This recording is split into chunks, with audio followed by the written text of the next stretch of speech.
In this video, I'm going to talk about 4 principles of food safety to minimize your risk to exposure to microbes in your food. The first one is clean. An important thing we can do is washing our hands. So the recommendation is to wash your hands for 20 to 30 seconds with some light rubbing and making sure that we get both our front and back of our hands as well as our nail bed so we can clean those off. Of course, this is important to do before we start preparing food, but especially it can be important after we've handled something that is at high risk for microbial contamination. We want to wash our hands before we might prepare something else that we'll be consuming in a meal that's not getting cooked, and before we touch other surfaces. One easy way to think about 20 to 30 seconds has been recommended through singing Happy Birthday twice or singing the ABC song twice. This slide really gives you some tips on how to maintain cleanliness in your surfaces, utensils, and other cleaning items. The specifics of this slide are not going to be on the test, but some useful information for you today to think about what you're doing in your kitchen. So when we clean items, we definitely want to use hot soapy water and some kind of a sanitizer or disinfectant. Now you can use a dishwasher and include it on the drying cycle, and that really is going to help to kill microbes and to clean your dishes as well. We can use, if you aren't going to use a dishwasher for things such as your counter in your kitchen, that wouldn't work to put it in your dishwasher. So in that case, you can wash it with hot soapy water to remove any grease and grime, and then use bleach solution. So a tablespoon of unscented bleach to 1 gallon of water. We want to use unscented bleach so that we don't leave any of those scented chemicals on the actual surfaces that we're cleaning. And some of you might wonder, well, can I use one that's already pre-prepared? The answer is yes. They're not as good as using a bleach and water solution, but you can definitely use those for convenience. As far as the kitchen sponge, some of you may have a sponge in your kitchen. You can use them, but they do have a place where microbes really like to grow. So moist environment and room temperature, those are 2 optimal conditions for microbial growth. And so, in that case, we want to clean a sponge. You can actually microwave a wet sponge for 1 minute and make sure it's wet, because if it's dry, it actually can start the microwave on fire. So make sure it's wet. Or you could just stick it in the dishwasher if you have one, and make sure that you have it on the drying cycle, or you might want to soak it in a bleach solution as if you don't have a dishwasher, you can soak it in a bleach solution like talked about above. If you use a washcloth and dish towel, you want to use a fresh one every day, and so that you can decrease your risk for microbial exposure. Separate. What this is talking about is the concept of cross-contamination. So the idea that you can cross-contaminate foods that are at high risk for having foodborne pathogens or microbes with something that you might consume raw. So for instance, if you're cutting something on your cutting board and you've got, let's say, raw chicken on your cutting board, and then you're going to make a salad, well, if you cut raw chicken on the cutting board and don't wash and sanitize it, and then cut your salad, and you cut your salad on there, and you're going to eat that salad raw, you've just potentially contaminated your salad with salmonella and the drippings from the chicken. So one option is could be to cut the vegetables first and then the chicken. Want to make sure you wash your vegetables, or you can just use separate cutting boards, one for your raw kind of meats and then one for any foods that you're going to be eating raw, like vegetables. What about cook? Well, as you can see here, the symbol is showing a thermometer. Well, a thermometer really is the only way you can know whether or not your food truly is done at a temperature that will minimize your risk to getting a foodborne illness. If you don't already have a food thermometer, I would encourage you to ask for one, maybe for a birthday or for Christmas.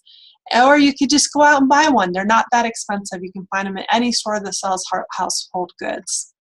This next slide is showing you what the minimum temperature, internal temperature, needs to be for various meats in order to be considered safe for consumption, minimizing your risk of microbial contamination and getting foodborne illness.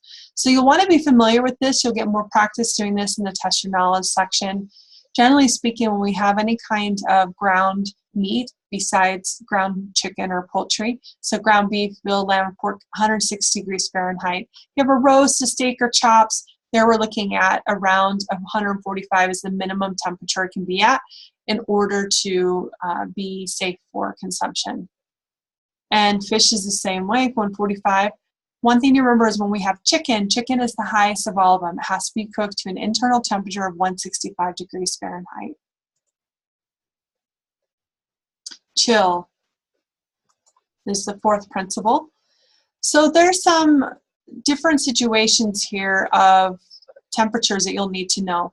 So for the danger zone, this is the range at which bacteria like to grow. So between 40 degrees Fahrenheit and 140 degrees Fahrenheit, bacteria really like to grow in that temperature. So think about that as being room temperature. So we want to make sure that we are not thawing out our meats at that temperature, or that we're not leaving food that's been prepared, we're not leaving leftovers out at that temperature for long periods of time. So let's talk about thawing meat. How do you do that safely? The safest way you can thaw meat is, and again, when we're talking about safety, talking about decreasing risk for foodborne illness and decreasing microbial growth, is to thaw meats in the fridge, or if you don't have time or plan ahead, you can definitely use the microwave as a great option, and it's much more time efficient. You can also use cold water and put meat in there, but you've got to keep that water cold. And really then you're gonna have to clean out whatever container you've got. So I really think you can do that, but probably more convenient is to use the microwave unless you plan ahead and stick it in the fridge. But definitely do not leave it out on the counter at that optimal growing temperatures. The other thing is thinking about refrigeration. Refrigeration should be 40 degrees or should be lower than that threshold. So we definitely don't want to go above 40 degrees because, again, between that range is the temperature danger zone. So really, optimally, we should keep it below 40 degrees. Now, if you get it too low, it would be freezing. So you definitely want it below 40, but not so low that it's freezing your food. So when we do want to freeze food, though, that is true. We want to do that at times. We want it to be at 0 degrees Fahrenheit. So again, freezing is 0 degrees Fahrenheit, and then not higher than 40 degrees in our fridge to be able to maintain, decrease the microbial growth, and to help our food have longer shelf life. And then the other thing I wanted to mention here is thinking about refrigerating leftovers. So there is this myth that you cannot put something that was just cooked right into the fridge. And that actually isn't true. You could finish cooking something, take it off the heat, put it in a shallow container as a recommendation, so no more than 2 inches high, and then stick it in the fridge. Because of it being shallow and because of if the fridge is operating correctly, it's going to cool that temperature down quickly enough that it's not going to lead to significant microbial growth and would decrease your risk for foodborne illness. So again, you can put it in the fridge right away. You don't have to wait for it to cool down or anything before you put it in there. Now this slide is just showing you this, or I should say this figure here in the fridge is just giving you time frames for how long you can store different foods in your fridge. This is just for your information. I'm not going to test you on this at all. And just this model is really great. When you're in doubt of how long it's been in the fridge, just throw it out to decrease your risk of getting exposed to any kind of microbes. Home canning. So some of you might be familiar with home canning. You might do it yourself or have family members who do it or friends. And what I want to point you to is a great resource. So this is published through USDA, Complete Guide to Home Canning. Really, it's based on research, and a lot of it's coming from University of Georgia. So what's great about this resource is that we know that they've taken the science behind home canning, like canning products at home and how you put things together, what ingredients you add in order to create a safe product. So anytime I know someone's doing home canning, I definitely refer them to this guide because I know that it's going to help them to create the safest product possible. What happens sometimes is we have recipes that are handed down from family member to family member or from a friend to a friend, and you're really taking it at your own risk because some of those may not be having you prepare the canned product in a way that's going to minimize microbial growth. So I really recommend using this resource through University of Georgia or the Complete Guide to Home Canning. Just a final thought on the types of canning you can do.